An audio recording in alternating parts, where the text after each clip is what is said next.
முதுகில் சுமக்கும் விசித்திரமான தவளை. அமேசான் காடுகளில் சிக்கிய அபூர்வ உயிரினம் என்னன்னு சொல்லி பார்க்கலாமா வாங்க.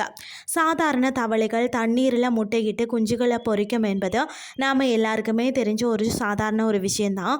ஆனால் கங்காருவா போல ஒரு குட்டியை பைய வைத்து கொண்டு அதில் தனது முட்டைகளை சுமக்கும் ஒரு விசித்திரமான தவளை தான் அமேசான் காடுகளில் ஆராய்ச்சியாளர்கள் தற்போது கண்டுபிடித்திருக்கிறார்களாம். பெருநாட்டில் ஈக்வடார் எல்லையை ஒட்டியுள்ள அடர்ந்த அமேசான் மலைப்பகுதிகளில் தான் இந்திய புதிய தவளை இனம் முதல் முறையாக சிக்கியுள்ளதாம்.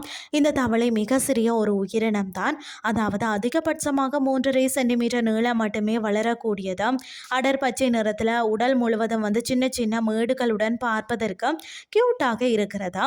இதன் உடல் அமைப்பில் இருக்கக்கூடிய ஆகப்பெரிய அதாவது ஸ்பெஷாலிட்டி என்னன்னு சொல்லி பார்த்தீங்கன்னா, இதன் முதுகுல இயற்கையாகவே அமைந்திருக்கக்கூடிய ஒரு குட்டி பை தான்.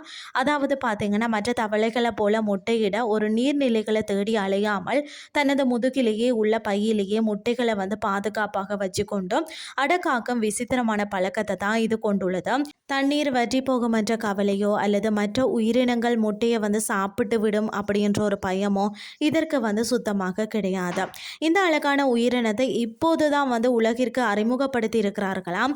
ஆனால் அதற்குள்ளாகவே இது அழியும் நிலையில் இருப்பதாகவும் விஞ்ஞானிகள் மிகவும் வருத்தத்தோடு எச்சரிக்கிறார்கள். காடுகளில் ஒட்டுமொத்த இந்த வகையை சேர்ந்த எத்தனை தவளைகள் இருக்கின்றன என்ற துல்லியமான கணக்கு இதுவரை யாரிடமும் இல்லையாம். தற்போது உலகம் முழுவதும் அச்சுறுத்தி கொண்டிருக்கும் பருவநிலை மாற்றத்தால் இவற்றின் இருப்பிடம் வேகமாக பாதிக்கப்பட்டு வருகிறது.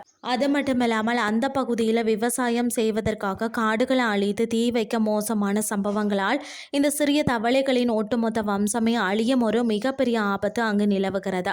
அமேசான் காடுகள் என்பது எப்போதுமே மாபெரும் இயற்கை பொக்கிஷங்களை தன்னுள்ள அடக்கி வச்சிருக்கக்கூடிய ஒரு பிரம்மாண்டமான இடம் என்பதை இந்த தவளை மீண்டும் ஒரு முறை ஆணித்தரமாக நிரூபித்திருக்கிறதுன்னு தான் சொல்லணும். இன்னும் தீவிரமான ஒரு முழுமையாக ஒரு ஆராய்ச்சி செய்தால் இதே போல இதுவரை நாம பார்த்திராத பல புதிய உயிரினங்கள் கண்டுபிடிக்கப்படலாம் என விஞ்ஞானிகள் நம்பிக்கை தெரிவித்திருக்கிறாங்க.